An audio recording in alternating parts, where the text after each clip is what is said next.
Hey, hopefully you've already seen the intro for this channel, video number 1, so I'm just going to jump right into the story. This is chapter 1 of Glorified Bus Driver. I knew I shouldn't have taken the job, but the constant purring of those propellers on each side of me had a way of relaxing me and helping me forget about the fact that these mountains that I was flying over had killed much better pilots than me. The most recent one just a couple of weeks prior. And that's why I was there that night, because I was covering for another pilot doing my job that lost his life.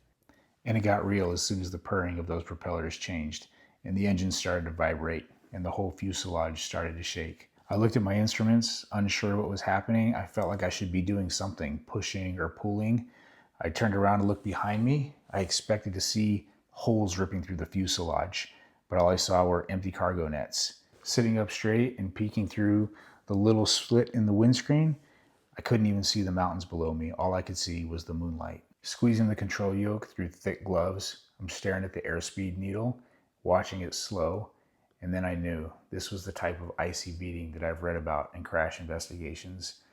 But it was weird because although I was sitting up straight and it had my attention, I wasn't getting worked up. I always expected that pilots in this situation, before they're about to crash the airplane, I just imagined them frantically flipping switches and pulling on the controls, and I wasn't doing any of that. So while my hands were clenched, my thoughts were actually clear enough that I surprised myself by having the presence of mind to think, I brought this upon myself, because nothing punctuates a disoriented life more poetically than dying in a plane crash. Now, some of us always knew what we wanted to be when we grew up. I didn't. But pilots are the worst about this, right? With their cliche stories about traveling with their family on vacation when they were a kid, and as soon as the wheels left the ground, they just knew. They were going to be a pilot, right? And the gray-haired ones, just ask them. They'll get a little twinkle in their eye when they tell you the story of when they knew that they were going to be a pilot. I had no such story. But growing up on an Air Force base, I should have had such a story. Every day was an air show on the Air Force Base. I remember going to school and my school bus would pass right underneath the approach path, the landing path of F-15s. These awesome fighter jets with their landing gear hanging out, looked like they were gonna run right across the top of the bus. And every time there was a rumbling overhead in the sky, I'm just looking up and just watching. But for some reason, it never occurred to me. I had the models that I used to put together, little models. I had them all throughout my room and I would play with them. So looking at airplanes, watching airplanes, yeah, that was great. But flying them, that wasn't for kids like me.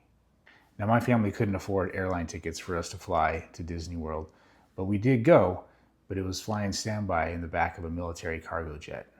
So life wasn't bad. We were growing up in Alaska, and after school, we would come home and drop off our bags and dash into the forest to play all day until it got dark. And in the wintertime, we played in the court with all the other kids. We would play ice hockey, but I couldn't play on a league. My mom wouldn't sign me up on account of my dainty frame back then. I was just way too skinny, and she knew that I would just get crumpled out there on the ice. My dad moved up the enlisted ranks pretty quickly in the Air Force, but he was always distracted, right? Always complaining about those idiots up above him in the chain of command, right? My dad was very exacting. He wanted us to do things right all the time. There was no shortage of dad jokes, but mom knew how to leverage his other side with that classic phrase, just wait till your dad gets home. But still, Alaska was a great place to grow up with all the outdoor activities that we did. And I imagine that this powerful experience that I had in the 4th grade could have happened at any elementary school. It was a normal day. Basketball sounds were bouncing off the gym walls. The girls on one side of the court and the boys like a bunch of feral animals on the other side of the court. I was in there mixing it up with them. I used to love playing sports, but on this day, I felt like I just couldn't keep up. And so I started drawing back and observing and realizing that I wasn't one of the main players. Part of that because I was afraid of taking an elbow in the ribs on account of my dainty frame, remember?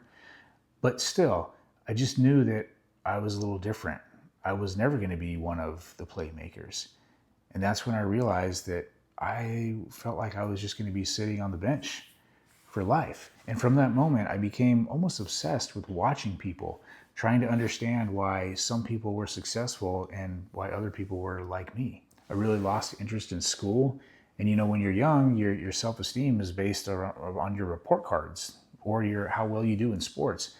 I didn't have anything there. So my self-esteem just went right downhill with my grades. And that set the stage for my growing up years. And that was how I ended up over the Rocky Mountains outside of Salt Lake City with icy death beating on my airplane like a snare drum. I had a disappointing military career that led to a botched career change and years of struggling to pay the bills and find some sort of satisfaction and some sort of purpose. And that's what it led me to.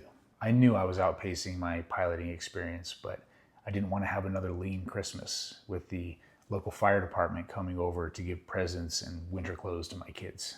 I asked my wife how they got our name, and she said, from the angel tree at the food bank. And I said, you shouldn't have done that. And she goes, do you think I wanted to? I wanted to be the one providing for my family.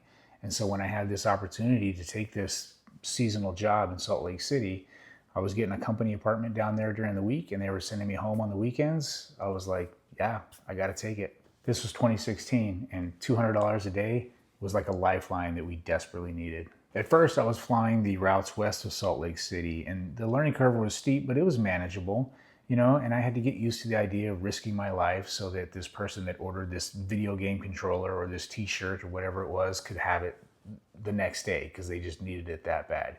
But I was still thankful to have a job, and a job that was interesting and giving me more experience. But the thought of dying was real. And I would always imagine the NTSB investigator saying, yep, looks like he was in over his head, but at least he delivered that 4-gallon jug of bull semen. That was some real cargo I had going into Twin Falls, Idaho. Seriously, that's what it was, along with a 80-pound leaf spring for a dump truck that I had to load and unload. You never knew what you were going to get. So I was just getting into the swing of this route when, like I mentioned earlier, sadly, another pilot who was flying the Moab to Salt Lake City route, he crashed in a much more modern, more capable airplane than the one that I was flying. So the call came in and I was put on that route. So that's where I was. That was the sum of all of my decisions in life up to this point. All of my wins and losses, none of that mattered because I'm in an airplane by myself over these mountains at night, and it feels like my airplane is coming apart. The way the ice is slinging off of the propellers and slamming into the fuselage. It felt like hundreds of people were throwing rocks at my airplane. I knew I couldn't climb to get out of the icing conditions because I didn't have the performance for it. The ice was just building up on the airplane so fast. And I certainly didn't want to descend because I couldn't see the mountains below me anymore. And I knew that this was a clear visual night. It's just that I had so much ice on the windshield and on the windows beside me, I could not see out of them. But the scariest part, the thing that I realized was because of the hole that I had felt like I dug my family into, I was numb to the idea of ending up in a fiery crash. And so I just said to myself, come what may. And I keyed the mic and I said, Salt Lake Center, Navajo 321, severe clear icing at 13,000. Now I had spent 2 decades of my life painting myself into this corner. I should have seen it coming. Well, that was chapter 1, so thanks for listening. And I'll tell you, it's not really easy to share the depths of my soul in a video like this, but I have found that as I've learned to be more vulnerable, the quality of my life has actually improved. So if you can relate to this or you have a similar story, I'd really love to hear from you. Or if you just have comments on how I can make this better or more engaging somehow. And chapter 2 will be out soon. I hope you watch for that and come along because it's going to get even more interesting, I promise. So thanks for watching.